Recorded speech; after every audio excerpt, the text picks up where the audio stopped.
tassa bhagavato arahato samma sambuddhassa buddhang dhammang sanghang namasami.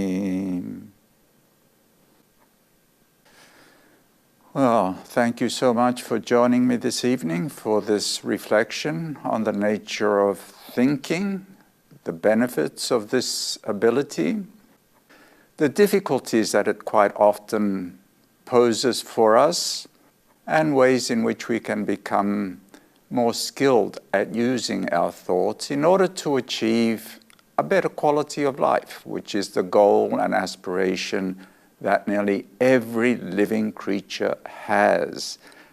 That is, to achieve happiness and fulfillment. As human beings, we are indeed highly evolved in the realm of thinking about.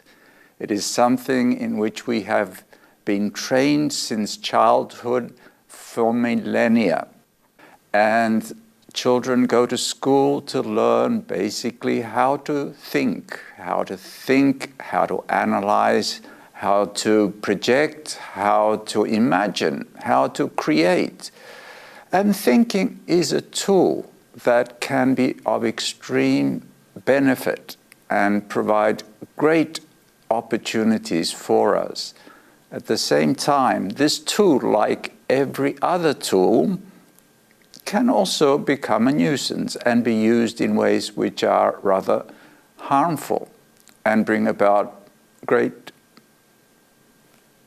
results that are not very, very conducive to our well-being or to the well-being of others. Now, as most of you know, in Buddhism, the Buddhist teachings, which I am versed in, there is a great emphasis put on the role of the mind and the importance that the mind plays in determining the quality of life. The very first two verses in the Dhammapada, which is a classic scripture in Buddhism, it is said that the mind is the forerunner of all good and bad things. Whatever the mind initiates, that is what will be generated and created.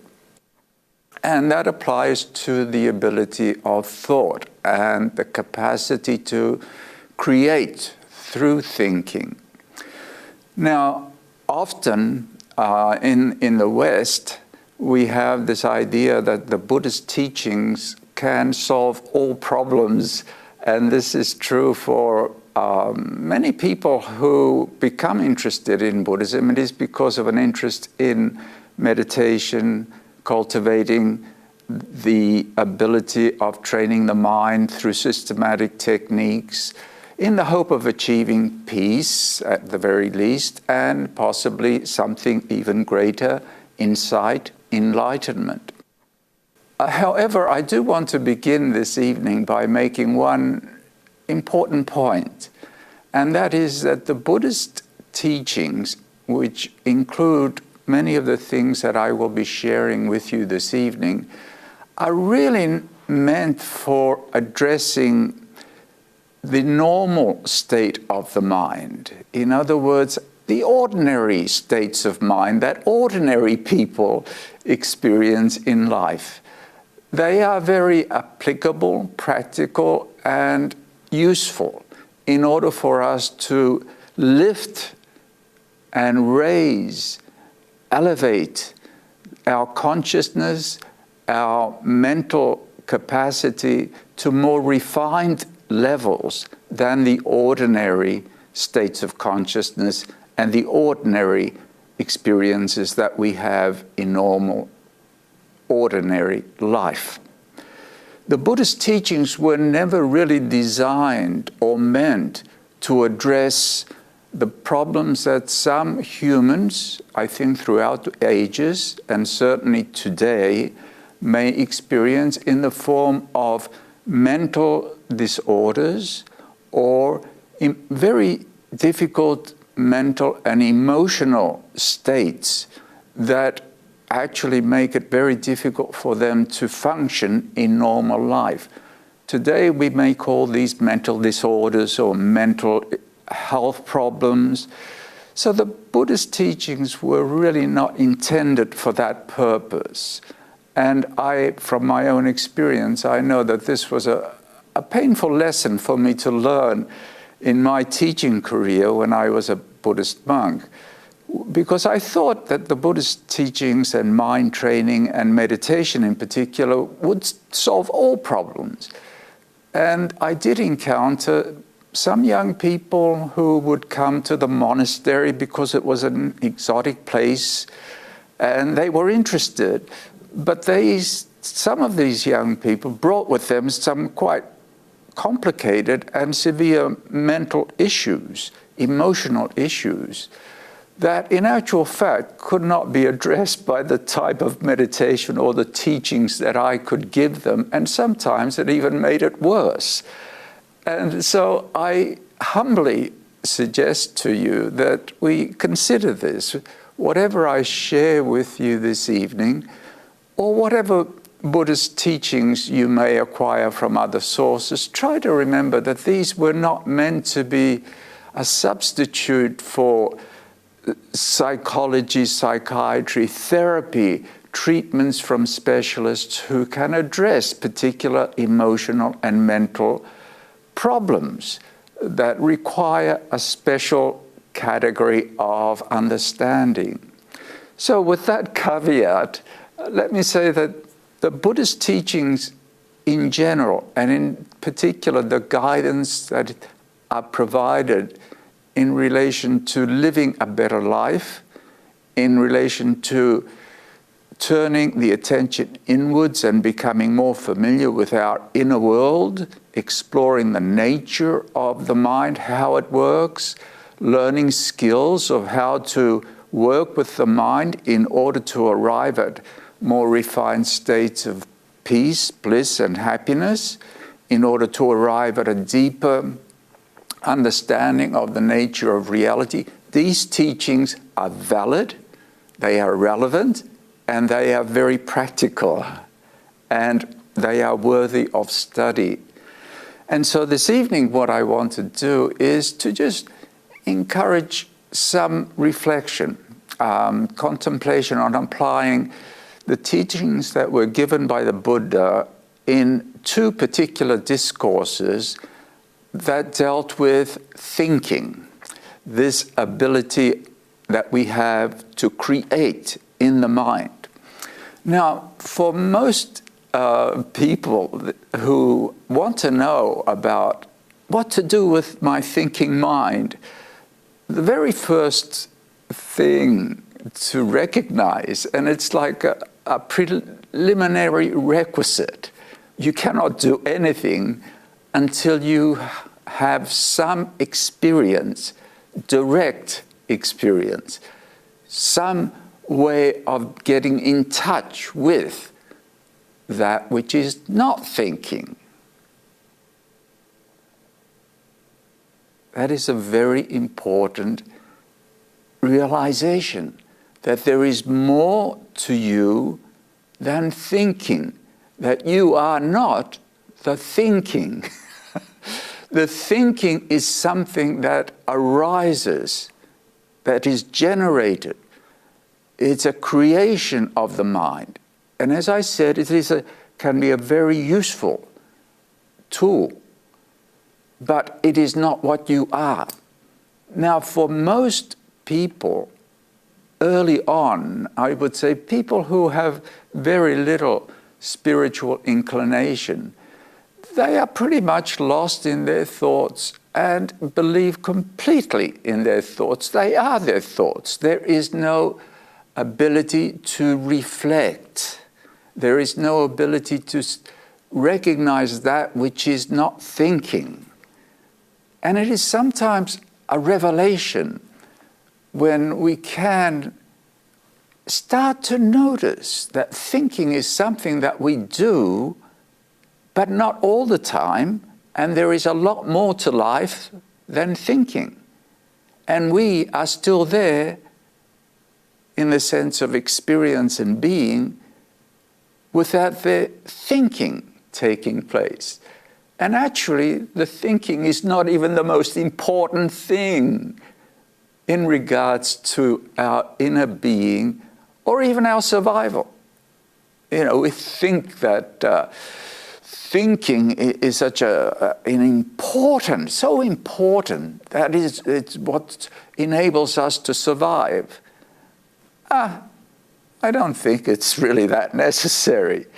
You can go for quite some time without thinking. If you have some stroke or something happens to your brain, and people have had this, maybe you've heard of the book, My Stroke of Insight, where the person actually loses that capacity, loses the capacity of thought, but there's still a vibrant awareness. And actually the experience of being alive is far greater. Now, we may not have access to such a radical experience, but just take this.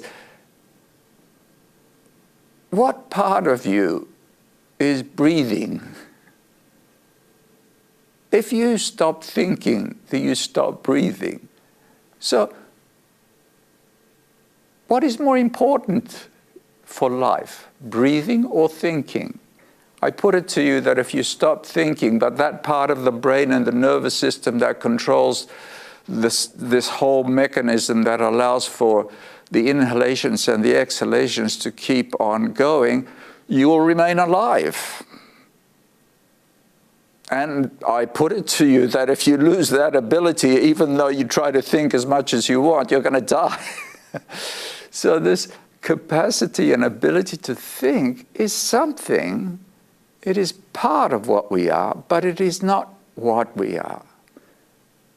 And I want you to get in touch with clarity, with full consciousness, to that which is not thinking, so that it will enable us to have that capacity to reflect and recognize thoughts for what they are. So what is it that's not thinking? This is one of the practices of nearly every meditation technique. We turn our attention to something that is not thinking. Say, the natural experience of the breath flowing in and flowing out. There is no way that you can know this experience, this sensation, this sensory tactile experience through thinking. It is known through direct sense of touch. Just the same as the taste of honey. It does not matter how much you think about it, you're not going to know the taste of honey until you stop, even for a microsecond, stop that thinking about and taste. Nor will you know the color of a flower, a rose, or the beauty of a sunset, or the beauty of classical music by sitting there thinking about it and analyzing, oh, this is that color, and this is that tone, and this is in high pitch and low pitch, and this is a rhythm. No, it's only in those moments when you stop the proliferation of the thinking process that the mind opens that new door of direct experience of seeing, direct experience of hearing, direct experience of smelling, direct experience of touching, and direct experience of tasting. So this is a very good way for us to start to recognize that which is not thinking. Another way that you can possibly begin to do this is by thinking something intentionally. And when we do that, we think slowly. Like I say, my name is John Jian Josie. And I notice, I'd hear that is thinking, conceiving. But I also start to see the gaps between the silence before and the silence after each little bit of that thought process. And through these various, if you wish, careful noticing, we start to recognize that thinking is something which arises and ceases. It is not what we are. There is much more to life than thinking. There is so much to life, so much to us, so much more than thinking about. So that's putting this whole world, the world of thought, into its perspective, its right perspective, that it's not what we are, it is not the only thing in life, it may not even be the most important thing in life. And the capacity and the ability to think does not necessarily guarantee any degree of well-being and happiness or peace. And we know this because some people who are very gifted and very intellectually evolved are quite miserable. And also we know from our own experience that thinking a lot doesn't necessarily make us more happy.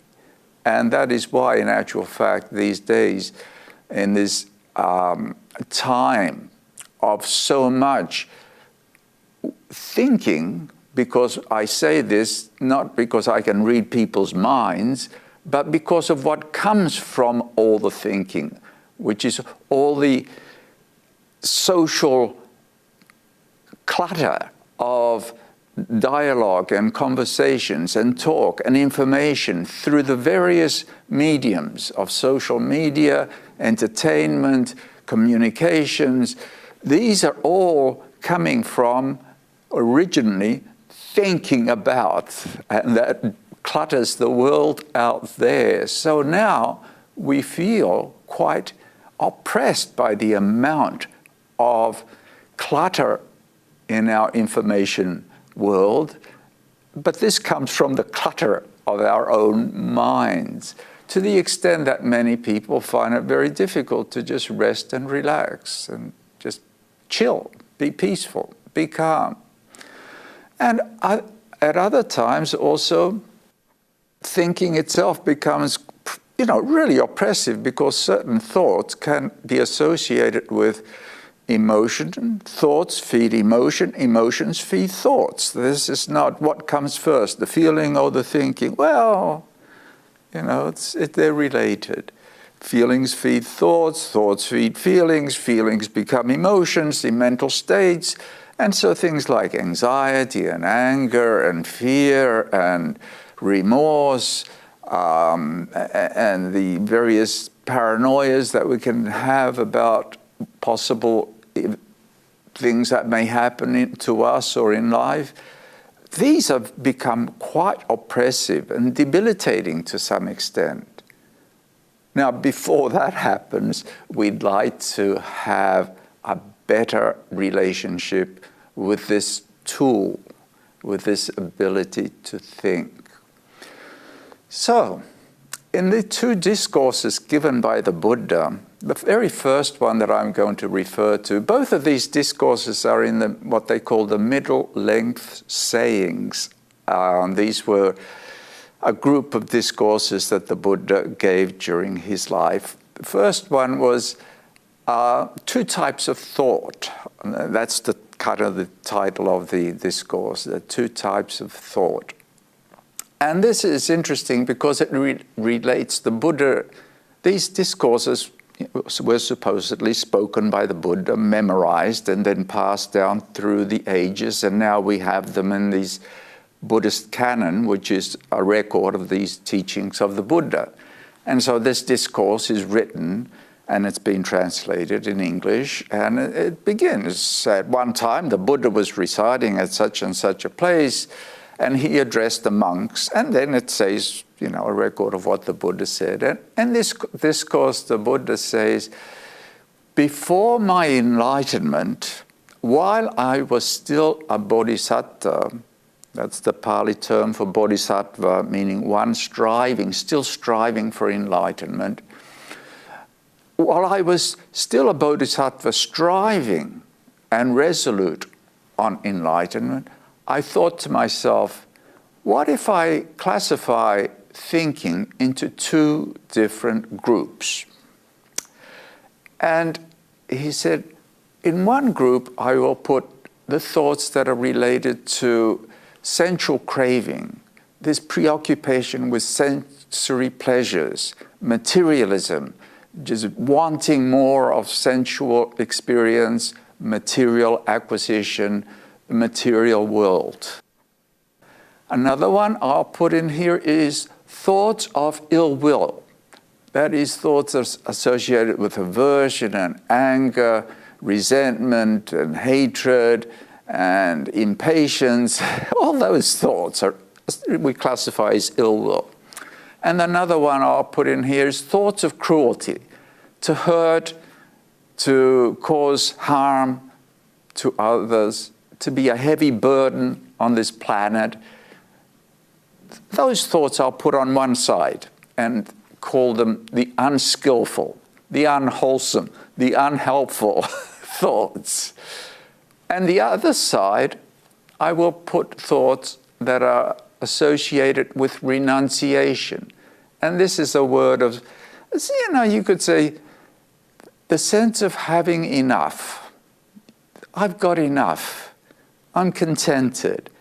I'm not so preoccupied with getting more and more pleasure in the material realm, in the material world, getting more money, getting more wonderful sensory stimulations. I'm quite contented. I've got enough. I'm quite contented. So the idea of turning away from the preoccupation with trying to find fulfillment from the sensory material world, because one is turning towards something more important, inner happiness, the happiness that comes from within, from spiritual cultivation. So that's the thoughts associated with that I will put on this side as helpful thoughts. And thoughts that are associated with goodwill or loving kindness, friendliness, this sense of goodwill towards all others. And these thoughts I will put on this side as being helpful. And thoughts associated with harmlessness, not causing any harm to anything, anyone. Thoughts associated with kindness and compassion towards all living beings. I'll put these thoughts on this side as being, he classified them as helpful or wholesome. Now, this is interesting because obviously he was not enlightened yet. He said so. However, he had been striving for quite some time as a recluse and devoted to a practice of self-restraint and discipline, living a life of austerity, purity in conduct and speech. And so now he was able to start really noticing what was going on in the mind, that which is the source of everything else. And he wanted to really refine this area of being, the mind. And this is an important point because often, once again, in the Western world, when people undertake a spiritual practice or meditation or, think, oh, yes, I want to become enlightened, I want to purify my mind, it's maybe a little premature because they've done no basic foundational training. If one's life is still a mess, if one's life is still full of conflict and just all sorts of problems coming from relationships or conflicts with others or problems with health and problems with the government and problems with living, it's going to be very, very difficult for one to develop this degree of refinement to work on the level of the mind. And that is why in most spiritual traditions, including Buddhism, we say that a foundation in morality, right livelihood, right living, is kind of necessary in order for meditation and the practice of introspection to really be somewhat possible and somewhat successful. And it is interesting that in Buddhism, that we make a very clear distinction between karma and what we call moral precepts. Every action we do intentionally, be it an action through body or an action through speech, speaking, or an action through thought, that is an act, thinking is something we do, any of these doorways through which we act intentionally creates karma. However, of all the precepts that the Buddha laid down in terms of moral conduct for the lay community or for the monks and nuns, and the monks and nuns have hundreds and hundreds of rules that conform to a certain standard of conduct, of body and speech. However, none of those precepts, none of those rules that are associated with the Buddha's training in morality can be broken by thinking alone. The moral precepts of lay people and those of the monastic community can be broken only through body action or speech action. The Buddha saw a big step up from establishing a life based on a moral code and then the purification of the mind in terms of its control of its thinking. And this always interested me because I know that in the Christian tradition, one of the commandments is thou shalt not covet your neighbor's wife or husband. And I'm thinking, boy, I don't believe there are any Christian people who can keep that commandment because most people they don't have the ability to control their minds. It is very, very difficult to really have that degree of refinement of control of the mind. You have to be very evolved. You have to be trained and disciplined. You have to have developed this skill, which I want to talk about further this evening. Most ordinary people don't have that. So inevitably they have to confess that sin. In Buddhism, the precept is to not commit adultery or improper sexual conduct. If you have improper mental thoughts about any of this area, you're creating karma.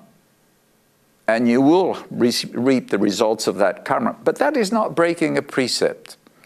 And so this training of the mind in terms of understanding the nature of thinking, beginning to have some control through understanding on the use of thoughts, is a higher training. It does require a good foundation of stability and a life that is in quite good harmony, so that you can devote some time to the process of introspection and the process of meditation, which is the introspection, getting to know what's going on in the mind, beginning to free the mind from some of its negative tendencies, negative habits, and beginning to experience the peace and the fruit that comes from that freeing of the mind. So coming back to this discourse of the Buddha, he had placed these thoughts into these two categories, which meant that he obviously could have that capacity, sufficient capacity to reflect, to notice what thoughts were arising in the mind, and to not only notice them in an equanimous and indifferent way, but actually to understand whether they would be useful or not for one's goal. And his goal was to achieve happiness and enlightenment. And so he recognized that the thoughts that were associated with what he classified the unskillful or the unwholesome, the ones associated with this greediness for sensual pleasure, ill will, and cruelty, those thoughts he understood were not very conducive to cultivating peace, happiness, purity of mind. Having seen that, he also saw that the other thoughts that were associated with renunciation, the sense of saying, I've got enough, and contentment, that is an incredibly powerful, if you wish to call it a thought or an attitude, that is an incredibly powerful state, because it enables you to relax, be present, be peaceful, and meditate. And really this is a prerequisite almost to the ability to come within, is that you're willing to let go of the external distractions and preoccupations and the acquiring of stuff from the world out there. So this is a very helpful attitude of, I've got enough, thank you. And putting aside thoughts of ill will, because that's the other one, is chasing and fighting in the world, trying to make the world and get what you can from the world just in your own image, or trying to get rid of it because it's not what you want. And that preoccupation always takes you out there. And because you're going out there, you can't come in and experience the deeper levels of meditation.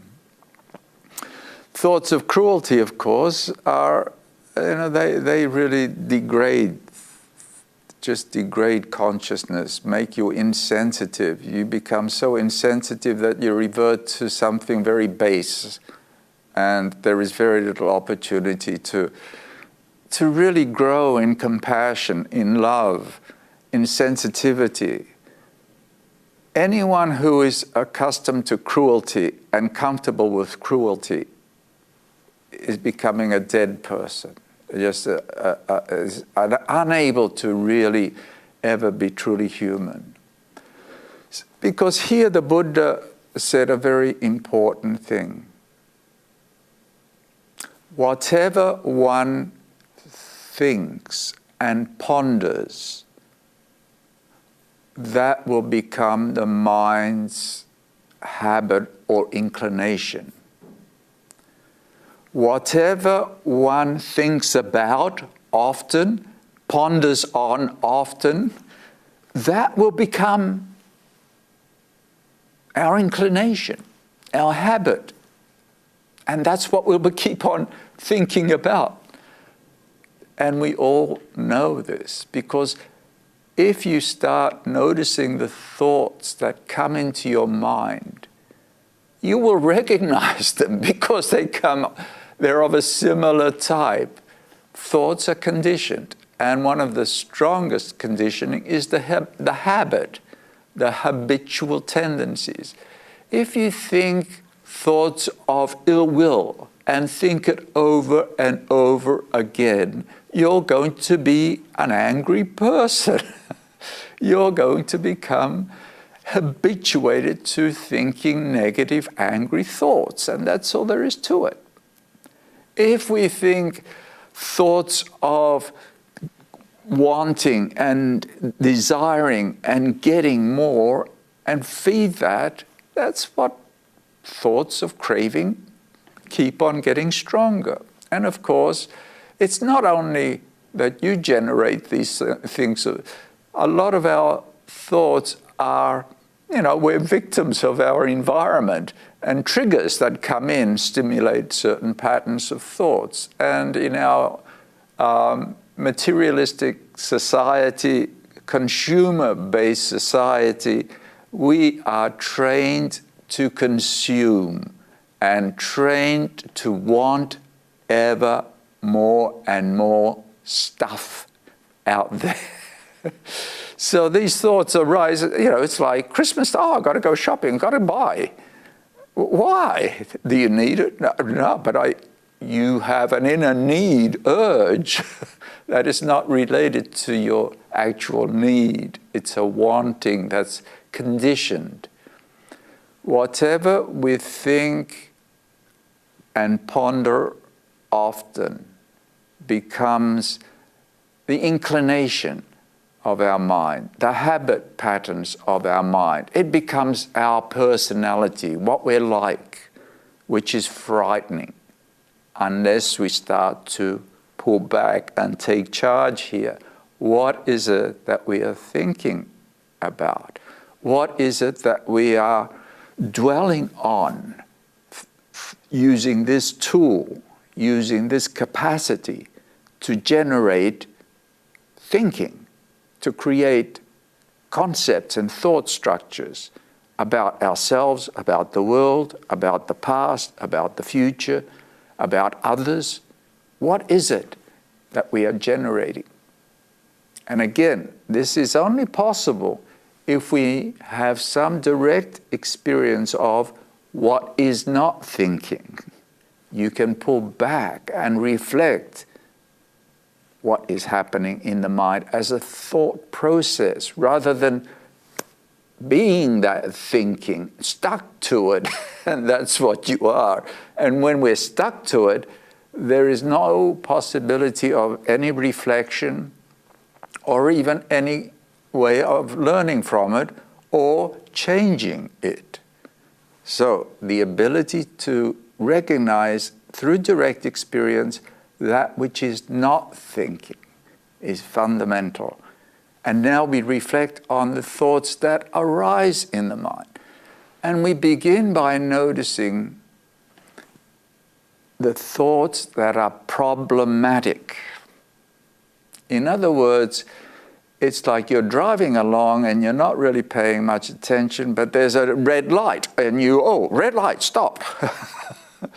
And, thinking is so fast. There's so much thinking. We are habituated to thinking that it's difficult for us to have the degree of clarity and reflective capacity to really recognize what thoughts are happening.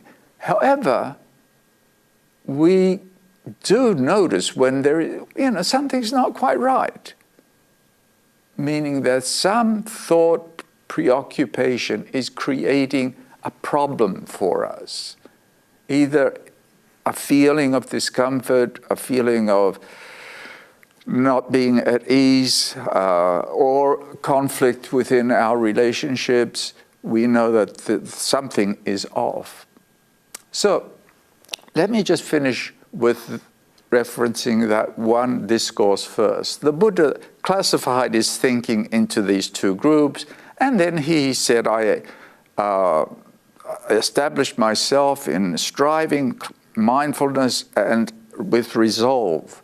Whenever thoughts that were unskillful arose in me, I understood that these were not helpful. These would bring harm and pain to myself and others, and these did not lead towards enlightenment. So I abandoned them. Whenever I saw thoughts that were associated with contentment and loving kindness and compassion, I realized that these thoughts were good and wholesome, and they were conducive to well-being for myself and for others. And so, there's no harm in these thoughts. They're good. It's good to use them. It's a good tool. However, then he said one more really important thing. He said, however, even though these thoughts are good, thoughts of renunciation, contentment, loving kindness, compassion, these are all good things.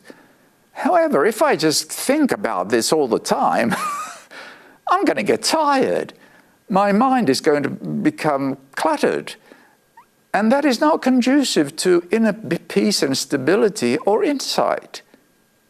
And so recognizing this, I said, there's a time for thinking and then there's a time for not thinking. And so he directed his mind towards stilling, completely stilling the thinking process to arrive at deep states of meditation, deep states of stillness and silence, from which there could arise a penetrating insight, which was his enlightenment, the realization of things as they really are, which is not something you do by thinking about it. So the point here is that even good thinking, useful thinking, positive thinking, has its limitations. There's a time and place for it. It's like walking. You don't want to walk forever and ever, even though walking is good exercise. Sometimes you've got to sit down and rest. And so in this discourse, the Buddha, at the end of it, having explained these two types of thoughts, having abandoned one type of thought, seen the benefit of the other, but also the limitation of, cultivated deep states of meditation. Train the mind to experience deep states of stillness and silence, because it is through that direct experience of reality that frees the mind. And that direct experience of reality is not possible through the thinking mind. It's possible through the penetrating insight that arises from a mind that is very, very powerfully still and silent and clear. Powerful mindfulness, powerful insight. Now, that was one discourse. In the second discourse, it's kind of a follow-up to that, in that he gives a little more information about how we may deal with problematic thoughts. In this first discourse that I've mentioned, the Buddha basically just says to see the disadvantage, the harm in certain thoughts so that you can let them go. In this other discourse, he gives a few more aids to how to work with distracting thoughts, thoughts that are creating a problem for you. Now, this discourse was primarily directed to be applied or intended to be applied for people striving in meditation. But I think it refers to our ordinary life experience as well. When we have thoughts that are oppressing us, when we are pondering in ways that feels oppressive to us and creates problems for us, what are you going to do? What do you do? Of course, the first thing is to know what's not thinking, so you can reflect. You can see this is a thought, this is a preoccupation, this is something that is happening in the mind. It is the weather, the weather of the day in the mind. Maybe it's a stormy day. So it's a stormy day, meaning maybe the mind is really very resentful. And really resentful and kind of angry about something or someone. And that's eating away at you. So you'd say that's a kind of not a very helpful thought. And other times maybe the mind can be very preoccupied with worrying about what's going to happen. I have to go for this physical exam tomorrow, maybe they'll find something, and so you start worrying about that. And that's oppressive. So what did the Buddha suggest we do with regards these thought patterns, this preoccupation of the mind to dwell on thinking that is oppressive, not helpful to us, that is creating problems? First of all, he gives quite a few remedies, and I'm just going to go through them quickly. The first one he says is, well, if you notice that it's not a very good, helpful thought, you just replace it by a good thought. Just replace it by a positive thought. And that's easier said than done, obviously. It's not that easy. But sometimes it can work, It's just a shift. It's just a shift of attitude. And it's like, so you're driving along the road in your lane, and this guy, he's behind you, and he's really, he wants to get past you, and he turns around, passes you, and then cuts in front of you again. And it's quite unpleasant when people do that. And it's easy to get irritated and say, why are you reckless maniac? So you could start getting quite irritated. How can you replace that irritation in a way that would eliminate it? It's a very good reflection. What about if you say to yourself, well, maybe that guy has just heard that his son is in the hospital and in a critical condition, and he's just, he has to get there to see his son. Yeah, go for it. I'm sorry I got in your way. All of a sudden, your attitude changes because you can understand there may be a good reason why that person is doing that. Now, you don't know why he's doing it, but by opening the mind to all possibilities, including a rational possibility, your irritation subsides.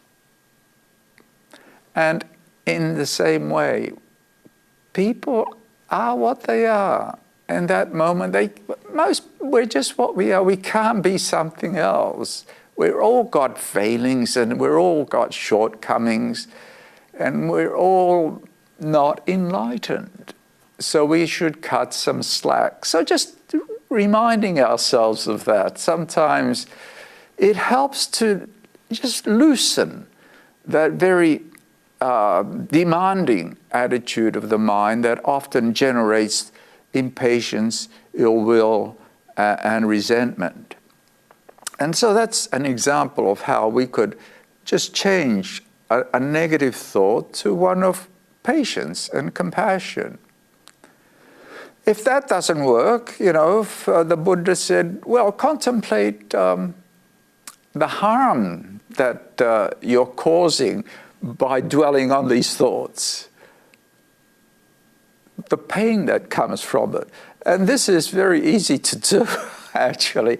Thoughts of anger. Who's the first one who's getting hurt? The person who's getting angry. Even when we have every right to be angry, being angry is unpleasant. When we're enraged with irritation, resentment, ill will, this dissatisfaction with something, someone, the way things are, this striking out, and then we justify it to ourselves. We can always justify every irritation we have.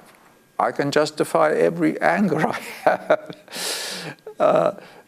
But justifying it, just saying, you see, I've got a right to be miserable, because being angry, being irritable, being, with dwelling in hatred is miserable.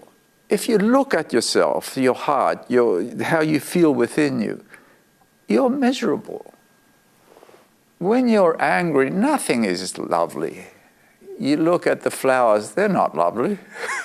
You eat a plate of food, it's not delicious. You lay down on a comfortable bed, you can't sleep. You're too angry. If we contemplate on the disadvantages of these negative thoughts, these thoughts that oppress us or make problems in our lives. Now I'm here focusing on negative thoughts like anger and irritation because it's a lot easier. But also thoughts of, desire and wanting. See craving as not your friend. See it as it's like a cancer. It's always preventing you from being happy. Craving is always preventing us from being happy because it's always wanting something else. And as long as we want something else, we can't appreciate what we've got. And we don't notice what we got. And we can't be happy, even when things are really good. So notice the disadvantage of allowing these thought patterns to have power over you. And when we see that they are harmful, we actually do have an ability to kind of let them go a bit, not be so infatuated with them, not give them so much power by feeding them, by reassuring them, by making them our allies. No, we say, no, you're not my friend, buddy. No thanks. Go and bark somewhere else, don't come up here. So this ability to recognize it for what it is, it's not useful. Seeing the disadvantage. Sometimes anger acts like a friend. Craving acts like a friend, as if it's making us really feel good. It's like, oh, I've got something to look forward to. I'm going to go to that wonderful restaurant and I'm going to eat terrific food. It makes you feel good in a way, but in actual fact, it's feeding the habit of always looking for something else, which diminishes your ability to appreciate the now. So that even when you go to that wonderful restaurant to eat that wonderful food, you won't be there. You'll be thinking of something else. And the same with thoughts of irritation and anger. They're not our friends. They are our enemies that take away from our sense of well-being and contentment. Recognizing them and allowing ourselves to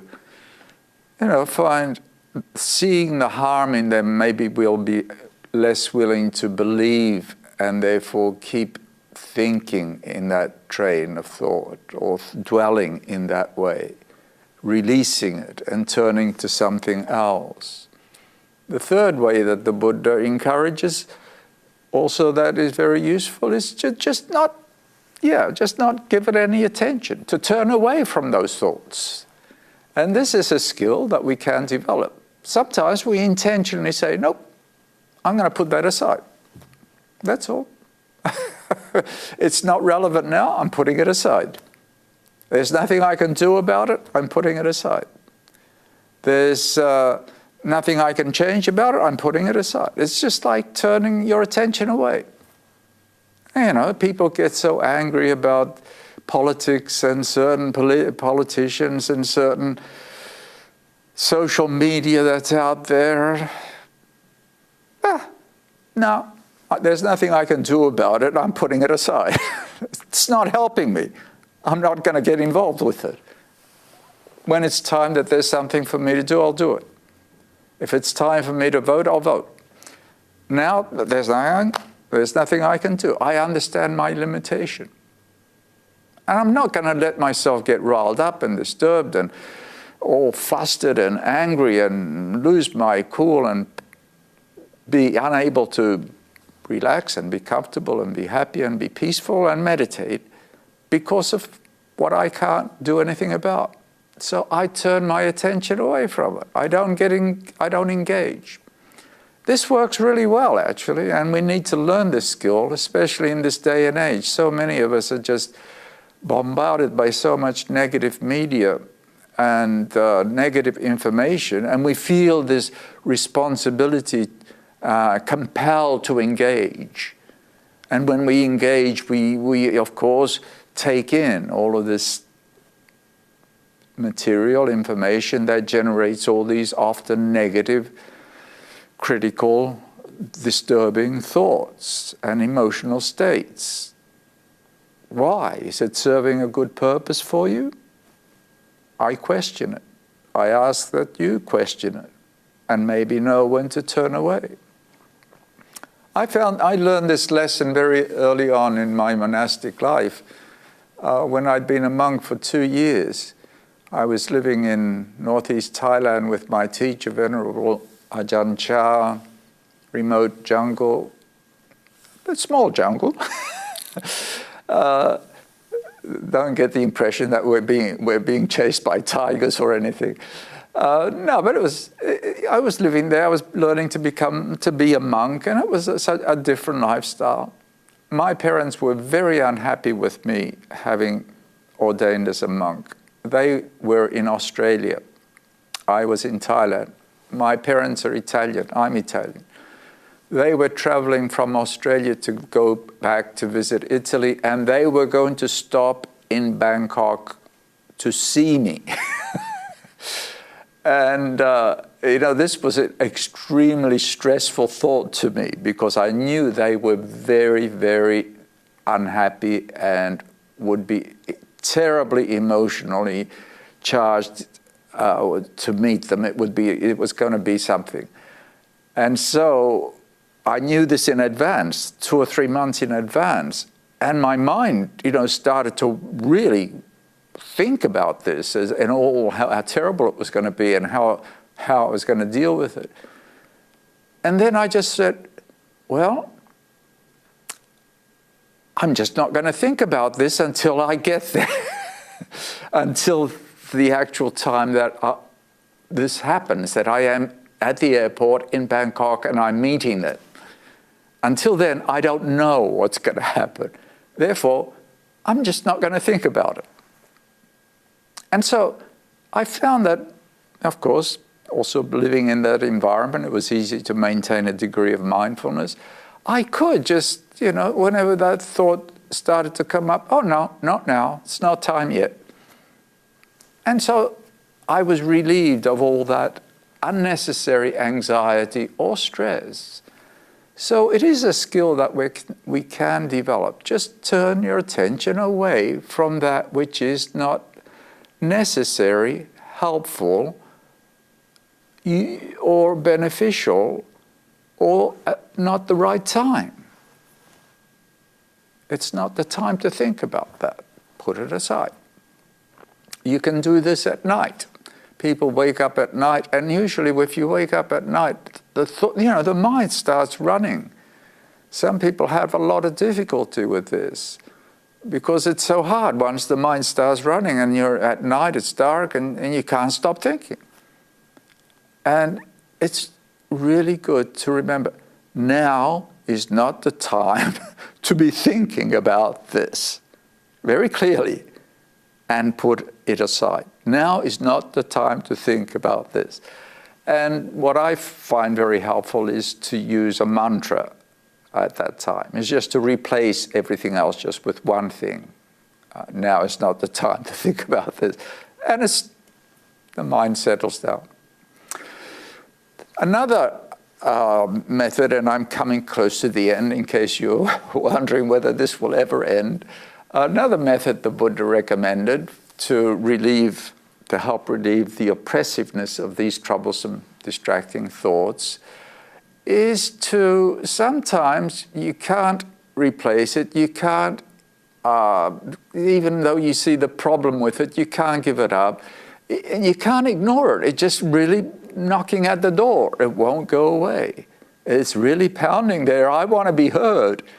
And then maybe it's time for you to listen. And to listen in a way that gets to the source. Where is this coming from?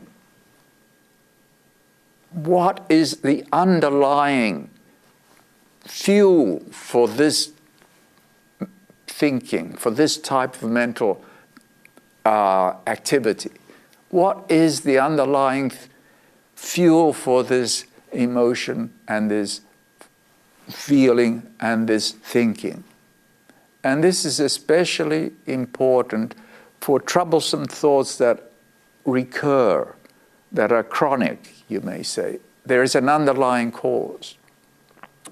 And often this requires quite a lot of skill of introspection and just going deeply within. And it's usually you tap into not the discursive process, tap into the feeling behind it, the emotion, the feeling behind it. What is this?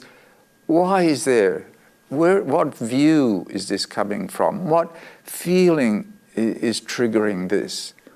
There is some underlying reason.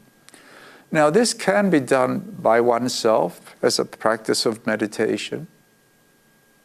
For many people who are not skilled in meditation, we call this like therapy.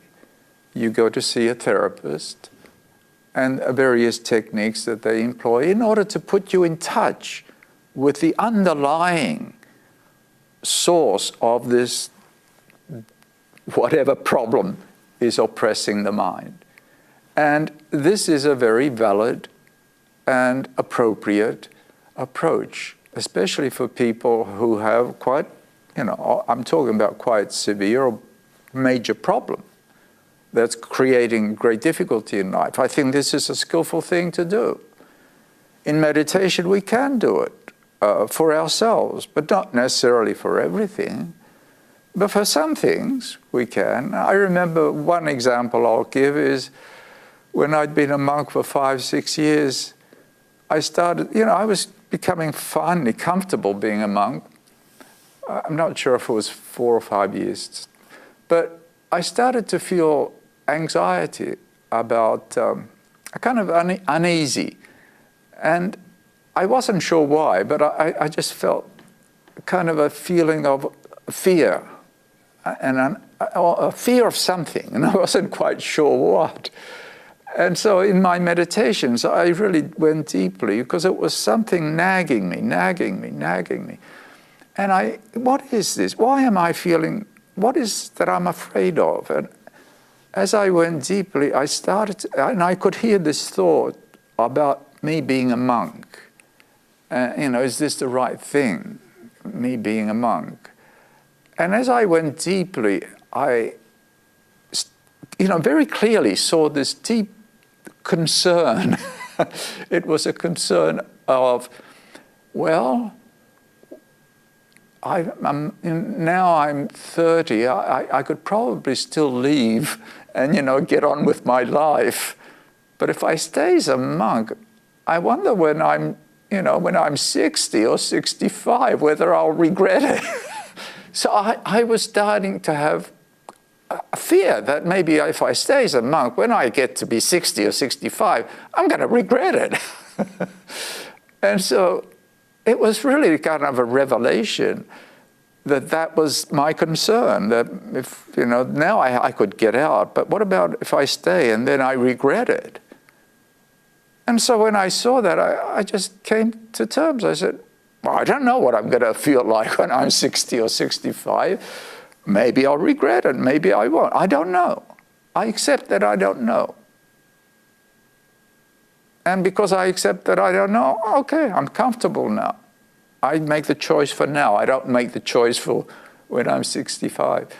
And so many of our things that oppress us are rooted in a basic flaw in our view, in our understanding, that causes, some sort of internal concern, a feeling of fear, a feeling of, because we're not comfortable with the unknown.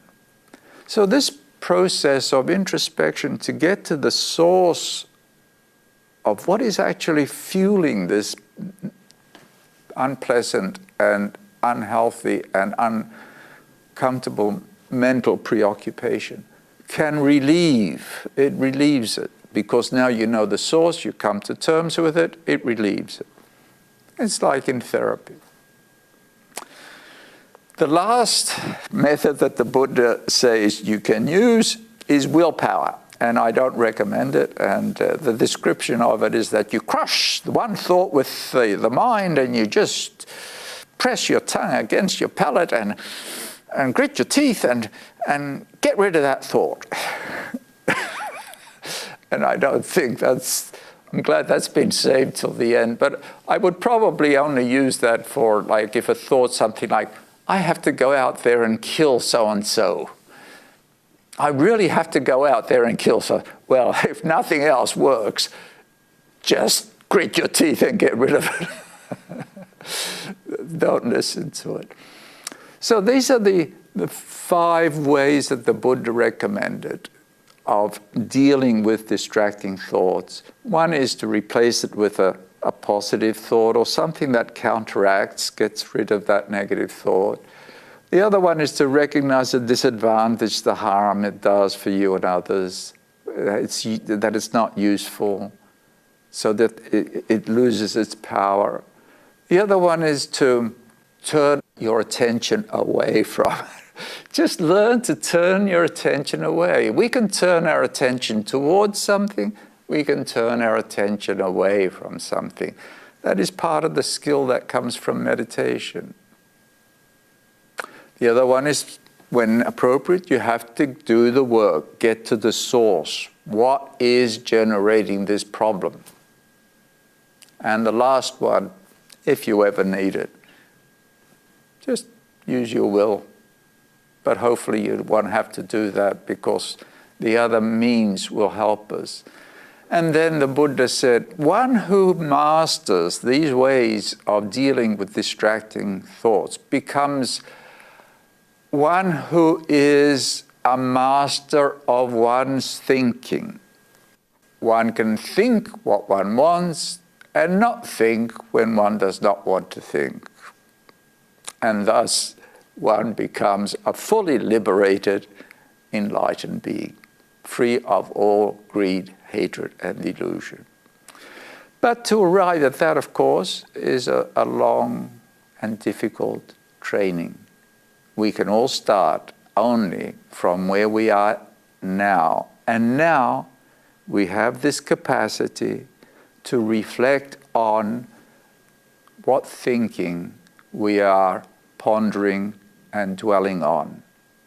And if we can reflect it, we can begin to choose which we cultivate and which we abandon. Thank you so much for your attention this evening. I hope you found what I've shared with you to be of some value. And once again, if you wish to read these discourses of the Buddha, they are available. Just go on YouTube, and the discourses on 2 types of thoughts and the discourse on removing distracting thoughts. Good night to you all. We hope you enjoyed that presentation, and we invite you to join us again next Thursday, when we will have Tess Whitehurst speaking on flowers as spiritual teachers. We hope you can join us, and in the meantime, take care and be well.